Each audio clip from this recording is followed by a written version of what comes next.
Welcome to Live, Love, Engage, the podcast where we share practical advice from a spiritual perspective on how to create a life and business with more impact, influence, and income. I am your host, Gloria Grace Rand, the insightful copywriter and founder of the L.O.V.E method. My mission is to help you stop doubting yourself so you can live fully, love deeply, and engage authentically.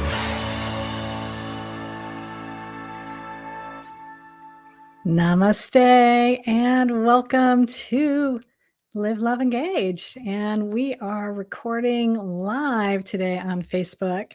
And I've been doing this a few Wednesdays so far, and I am really excited about today's episode because I've got a guest who is going to be joining me right now. And we're going to be having a really great discussion. So I want to first welcome Cathay Reta to Live, Love, Engage. Thank you, Gloria. I'm really happy to be here. Looking forward to this also. Yeah, well, I am delighted. So let me tell you a little bit about Cathay and why I'm so excited to have her on the show. We actually met at a publicity summit, and she was promoting her book, which those of you who are watching on Facebook and are seeing this later on YouTube will see, but I'll tell you about that in a second. But first off, let me tell you about Cathay. She's got a bachelor's in music, a 37-year career in adult literacy, spanning local, statewide, and national levels, and a lifetime of co-ministry with her late husband. And her greatest strength and passion is writing about life's experiences and observations and turning them into relatable lessons for her readers. And in fact, the book that she wrote recently is called Keep Walking, Your Heart Will Catch Up. And she's got other books in the work, but this, I'm going to show you my copy of the book, which I just actually finished reading. And the subtitle of the book is A Camino De Santiago Journey. And this journey first came to mind. Actually, I first became aware of it as something that people do back in, I think it was 2015. And it was when my sister was going through her cancer journey. I was out there in Tucson with her, and we came across this movie called L.O.V.E, I think it was, with Martin Sheen and his son, I think Emilio, actually. And so it was about his pilgrimage walking the Camino. But I'm going to let Cathay tell us a little bit more about that. So tell us a little bit more about what this book is about and why you wrote it. Okay, I love to talk about it. The Camino, as we call it, the Camino de Santiago, it's the way of St. James. And it's a walk that starts, actually there's several paths that go from different cities in Europe and end up in Santiago in Spain. And it's a very spiritual journey.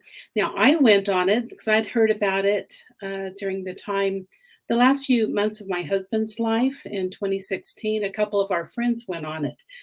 And it caught my attention. I thought, oh, that's great. I'd love to go walk it someday, but never expecting to. But it's always stayed in the back of my mind. 3 years later, I actually got to do that. And it came up, I was on my 64th birthday. I was saying I should do something big for my 65th. I want to do something special. And I thought, oh, I'll walk the Camino. It's like, yeah, it's kind of glib and easy to say that. But then as the year progressed, I started walking and practicing longer hikes and getting ready for it. And it really wasn't up to a few months before I left that I was for sure I was going to do it. And the intent was, this is a great way to have time undistracted to think about what am I going to do in my next 30 years. I've been single about 30 years and I got married, and my husband and I were together for 33 years. So I thought, okay, I'm on to phase 3, my next 30 years. And so I expected it to be a very mental activity, certainly physical with so much walking. It's the full trail on the path I took is 483 miles. I didn't get to walk all of that myself, but I did a good portion of it.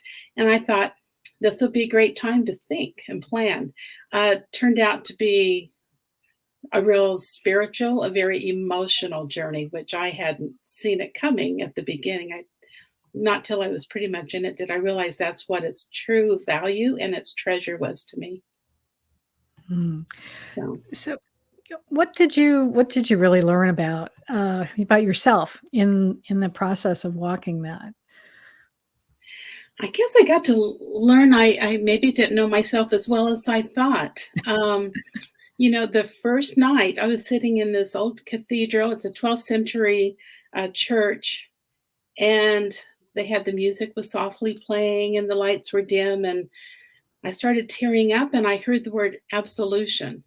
And I thought, I don't need absolution. I'm good with God. I'm confident. I don't get it. And I sat there, and then that voice, my spirit in me said, yes, you need absolution to yourself from yourself.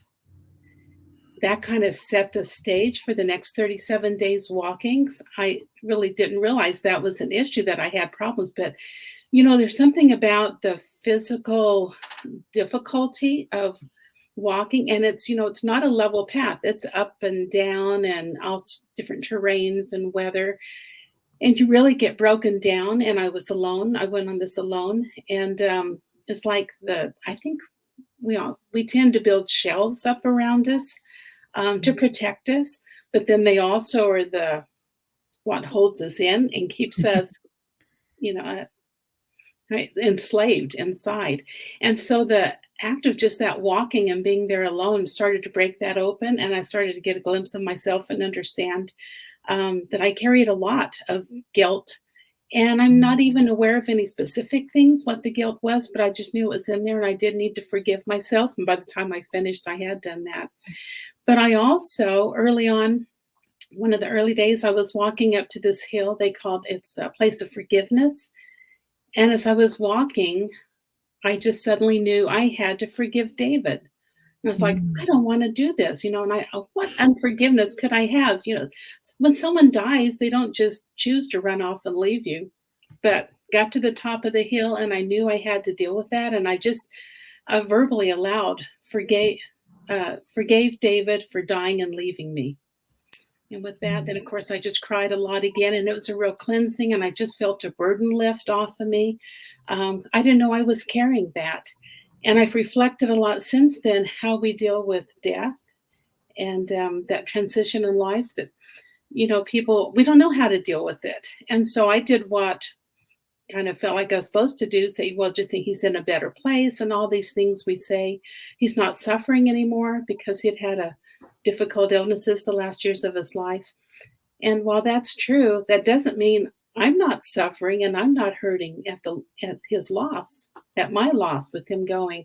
So that just kind of relieved me of that, being able to forgive him and to really process grief. And I learned that you have to process grief. You can't ignore it, suppress it. It's going to come out in different ways. It's going to hold you back. It's really I think what should be a treasured process. I wish in this country we would open up and accept it and embrace it more, that it's a transition in life and nothing to be afraid of or push back at. And so that's one of the several things I learned from this trip. Yeah, it's so powerful, and it is so true that I think number one is that we all grieve in different ways, for one thing, but you're right, is that you've got to deal with it. You've got to be able to let it out, because if you try not to, it can turn into anger, perhaps, even at the wrong person, because you're not processing it, and so it can explode that way, or it can just come out in big waves of pain and crying, when if you just let yourself do maybe more gentle crying along the way, it would be a lot better. It's Yeah. powerful to express it. And a big thing I learned after I got back home, sometime later, I was looking at some of my pictures from the trip. And there were two where I saw I had my head just thrown back in laughter. And I thought, I don't remember ever seeing myself like that. That was something new to me. And then later I heard on a podcast, and I've read and learned about since then, that when we suppress emotions like that grief, that sorrow I felt, when you suppress that, you suppress emotion. You don't get to pick out which emotions you're going to express and which you're going to keep hidden. So I realized I think I've done a lot of suppressing through my life. I've tended to be very stoic and unemotional. And so that's just packed everything down, where even the joy and just being able to laugh so freely is something that did not Mm, come easily for me. So I'm still experiencing that and learning it now, but I think that's another great gift I got from this journey.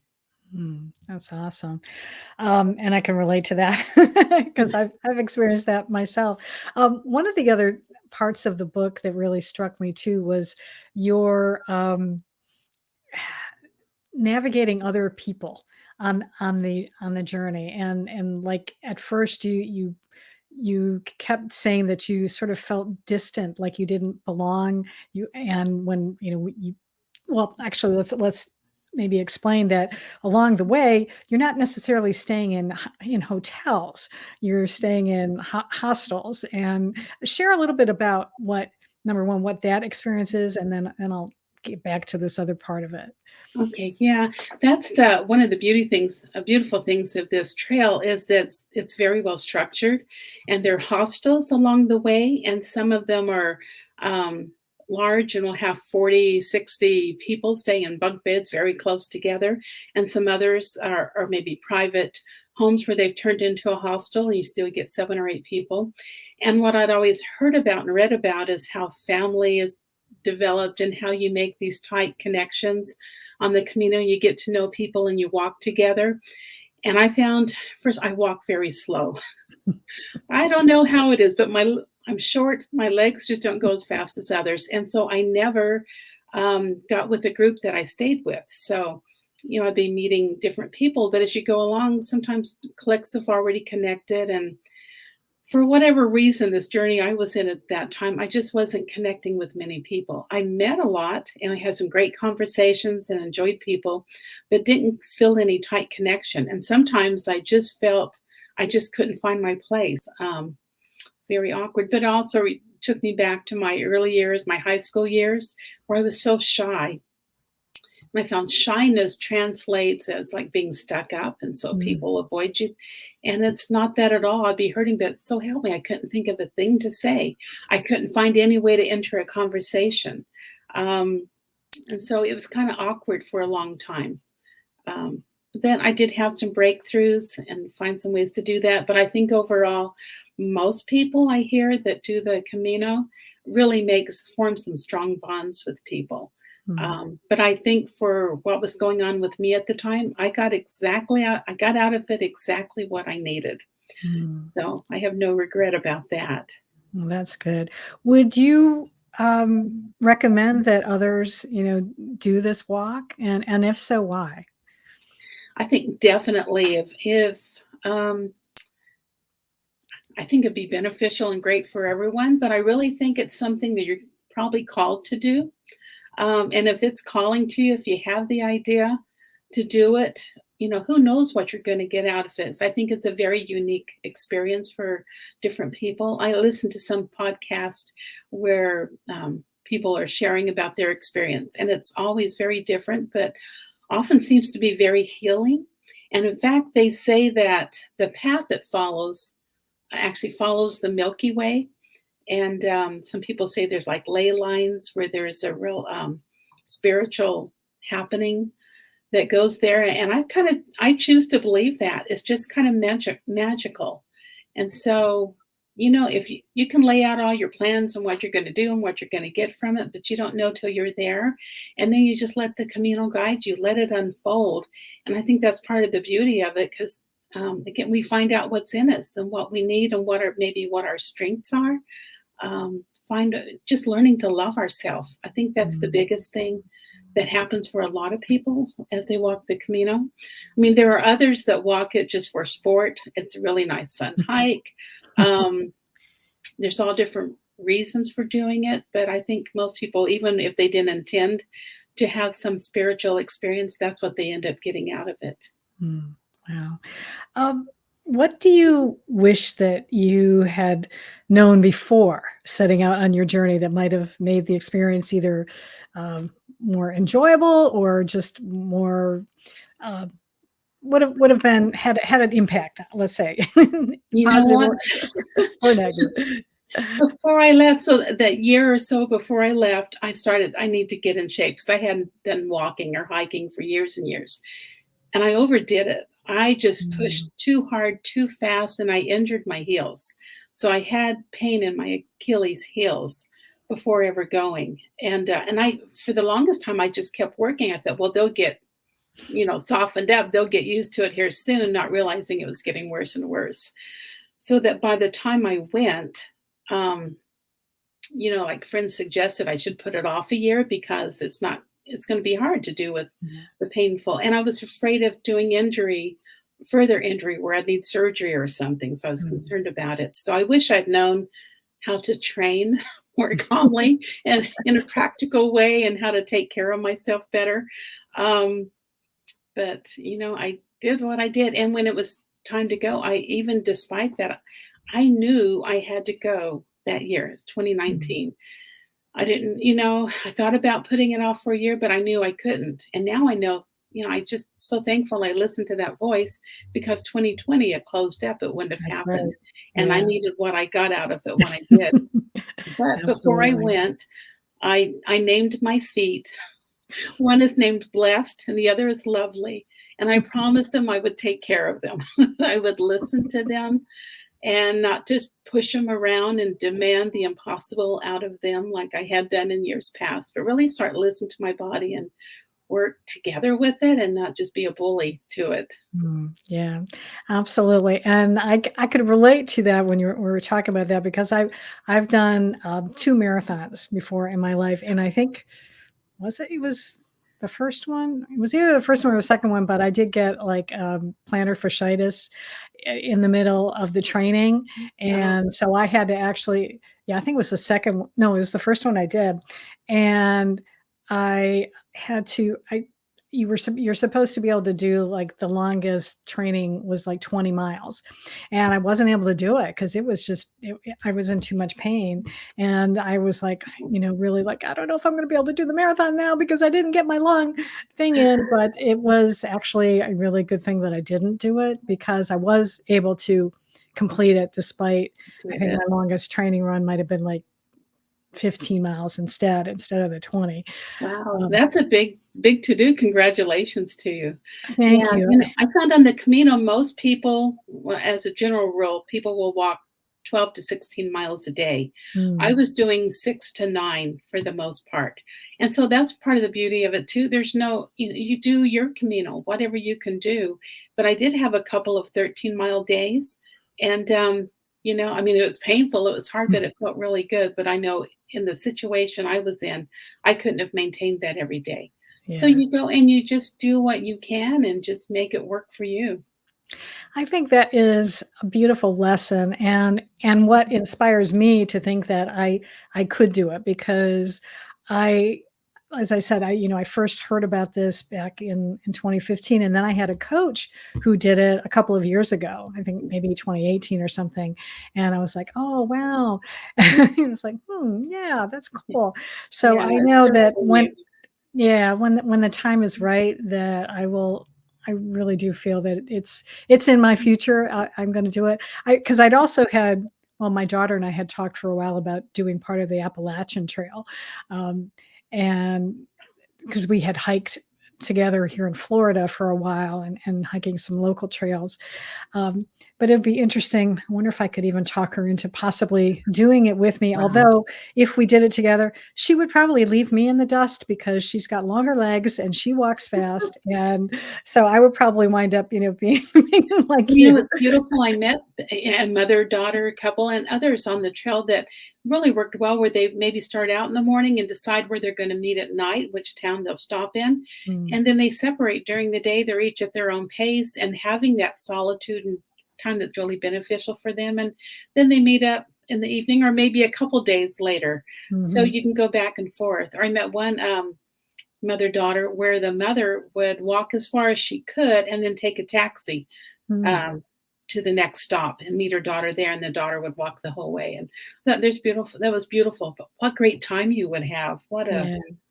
Oh, Yeah, especially it would be cool. So maybe I can persuade her. It probably wouldn't take too much because she does like to do things like this. She does like to hike, and it would be nice to have company at least part of the time and to share Mhm. that. Oh, and that was the other thing that you just mentioned, which I was also surprised about, is that you don't have to feel like you have to walk the whole way because you did actually got on a bus a couple of times, right? I did. There are purists which would say that's not fair and that's cheating. And my first thought of that, I felt a little guilty, but then it's back to, you know, are you going to quit? Or are you going to knock yourself out and kill yourself over trying to do something that's going to damage your body? And the first time I took the bus, I was in a plaza and I was talking with this couple from Ireland, and I had this awful foot pain. And then I just gotten a huge blister on the bottom of my foot. Mm. And she said, "Oh, well, you should do what so and so does. She takes the bus part of the way." And she took me over to meet her. She was sitting in the plaza also. And so we talked about it. I thought, the bus, you can do that? So I did the next morning. And then I tried to do it as minimal as possible. But in the middle there, I was 37 days on the trail. And then I got to Yeah. the point, I'm looking at the calendar. I can't walk the whole thing and make it back to get my flight home. So I had to cut out a chunk of it. And I'd love to go back and finish that part someday. But I would have loved to say I walked the whole thing, and I know it'd be beautiful, but I still know I got out of what I needed at that time Mhm. with where I was. Yeah, absolutely. And that's I think that's more important than doing the whole thing, is that you got out Mhm. of it what you needed to, Yes, and you did finish, and you did get your, certificate, right? I That did. yeah.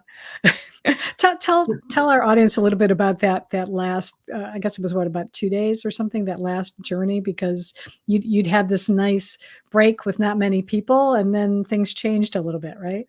Yeah, and there's some books about that, talk about it. To get your certificate, the Compostela, you have to walk the last from Sadia, which this is one town. Gosh, it escapes now. Is it the last like 60 some miles? And so a lot of people just walk from Sadia to Santiago. But a lot of other of us have been walking for, a few hundred miles already in weeks.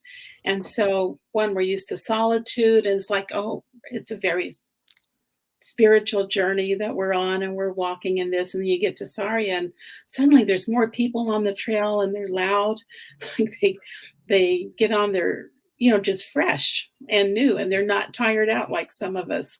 And you have to watch that you don't get a resentment against them. And man, they're kind of messing up my pilgrimage here, being so loud and laughing. And um, so I had to get over that. Everyone has their own pilgrimage. So even if can only have the time to do from Mhm. Saria to Santiago, that's their business, and that's okay. So you kind of struggle a little bit, but learn to be welcoming and try to be accepting of everyone.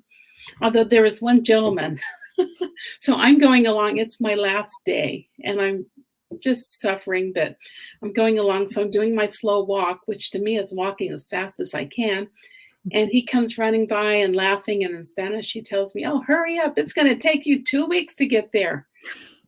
And, he had his children with him, and they're laughing. And I just kind of smiled at him. But inside, I'm thinking, you have no right. You don't know what I've been through. You just hopped off a bus somewhere and are, skipping along here, and I'm going on and on.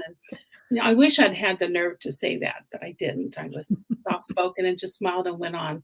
But I took from that saying, you know what? No one knows what journey someone else is on. And we're Mhm. often so quick to judge someone and to say things where we'd really do well to be quiet because we don't know what struggle they have or what they're going through at the time. So Mhm. there's so many, many, many lessons like that on the way that I picked up. Yeah. And I think in fact, one of the Oh, biggest one was yeah. learning to love myself. Mm. And again, I didn't know that was an issue, but I knew I'd struggled for the first 3 weeks. And and now, don't let this scare you off, Gloria. It doesn't happen to many, but some people get bed bugs, and I'm Mm. one of them. Um, so I was dealing with that. It was kind of like the last straw. I just wanted to pack up and go home. and I was in the hostel. I had washed my clothes all day and trying to get rid of it.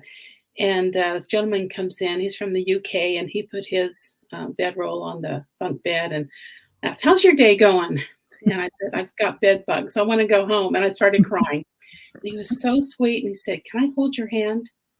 And he took my hand. He sat on the floor next to my bed and just started consoling me, saying, Mm. it's just part of life. It's part of the experience. And I don't know what all he said, but I just felt really comforted. And we walked around that evening, and he seemed just like a therapist or a counselor. I learned he was a mechanical engineer from Mm. the UK, but just so kind. And at one point he stopped and said, "You're here on the Camino to learn to fall in love with yourself again." Mm. And it's like, that hit me. And I knew that was exactly right. Mm. So I went on, I got rid of the bed bugs, had a wonderful experience at another hostel where I was so taken care of and just rested and had such a good experience. And it just kind of renewed my energy. And off I went and I finished the trail. Mm. That's And I amazing. finished, I can really say I love myself. Mm. What a blessing and a gift that he was able to give to you, and that then you gave to yourself in doing this walk. Yeah. Um, One other thing I wanted to touch on, and I because I think also sometimes we hear stories about, I'm going to say, the dangers, and I'm doing air quotes here for the, Mhm. for those listening, dangers of traveling, as a woman alone, and and you're going through, a country, you're walking, you're going through different towns, and how did you have any, fears about that even at the beginning or through it, and how did you manage that? I was never afraid of that. And I think it was even a more powerful experience to be able to go alone, even being a Mm. woman alone. I think there are enough people walking on the trail um, that you don't feel so alone. Mm. Um, I felt safer there than I would a lot of places back around home. I wouldn't be out walking by myself. And well, no, I do. I still do that too in the parks and on trails. But I think there's something real special about it. And I have heard that occasionally there is an incident with a woman, but I think it's very rare. And while I had periods of time where I was, 2, maybe 3 hours alone without anyone passing me or not seeing anyone, um, for the most part, it's not that far away. Someone's maybe an hour or 2 before they're along. And I just think I think the towns and the people along that trail are very proud of the Camino passing through there, and they kind of look after the pilgrims. We're called pilgrims. And I think they're very caring for them. So I feel very safe about it. I wouldn't have any hesitation for a Mm. woman going alone. Mm. That's good. Um, is there anything else that I haven't asked you about that you think would be worthy to share here in the time we've got left?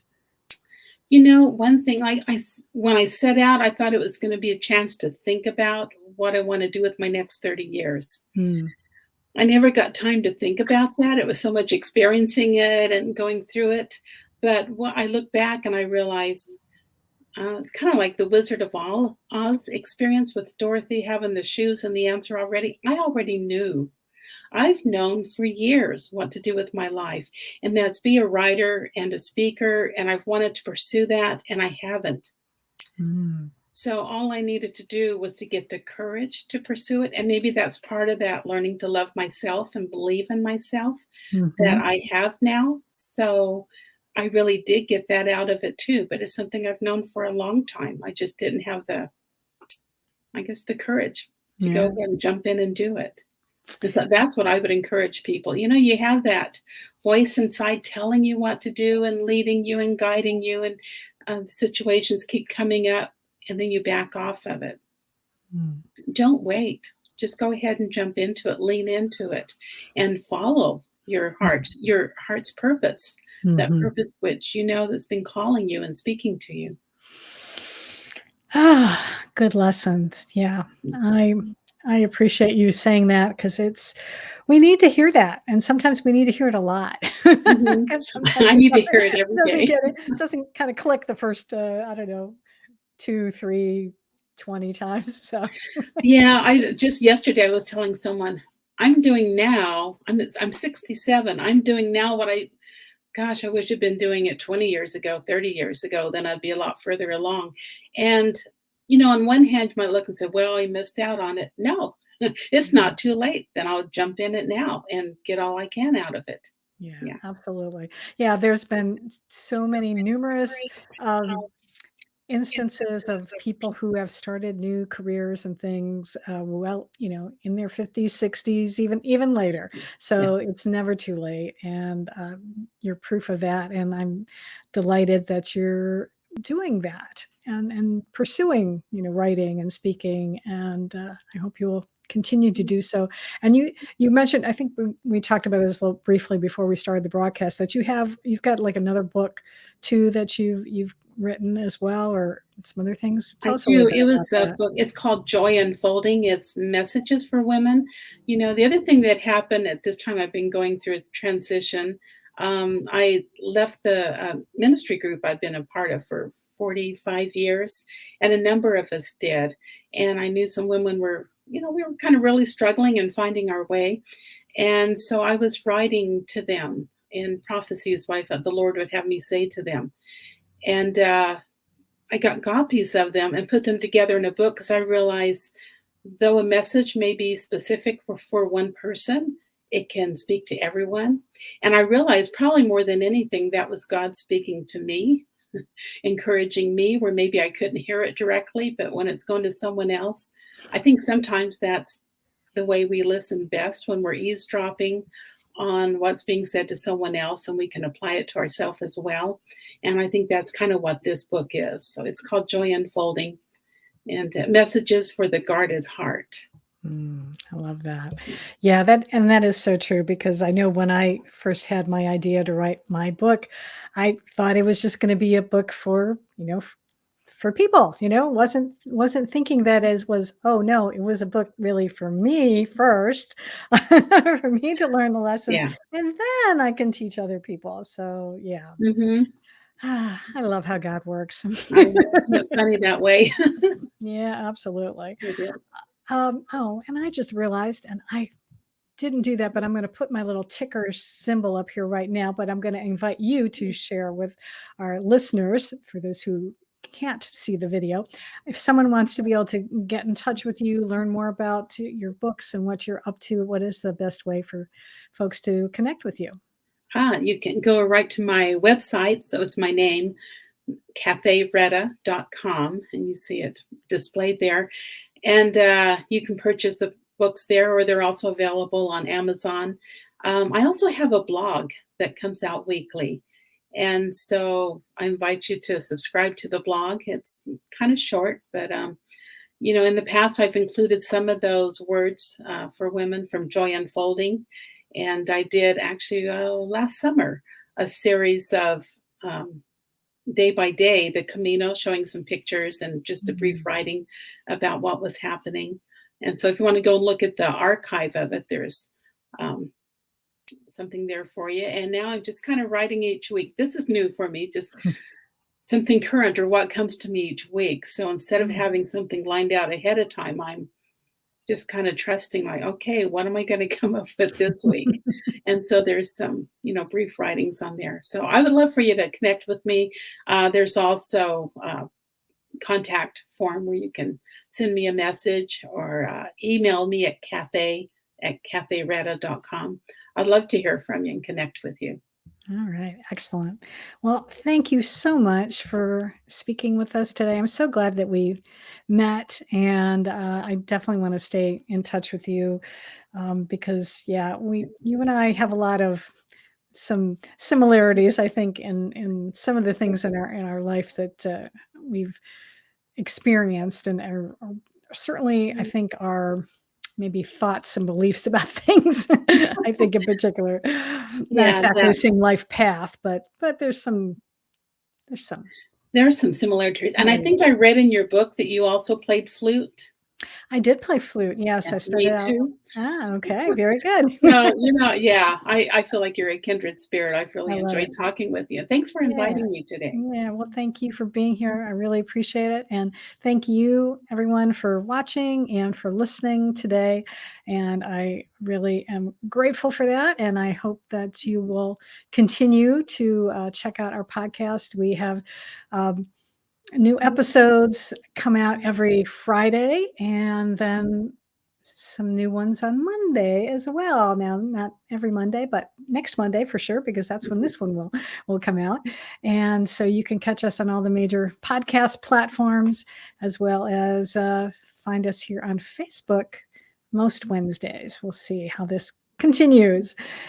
So until next time, as always, I encourage you to go out and live fully, love deeply, and engage authentically.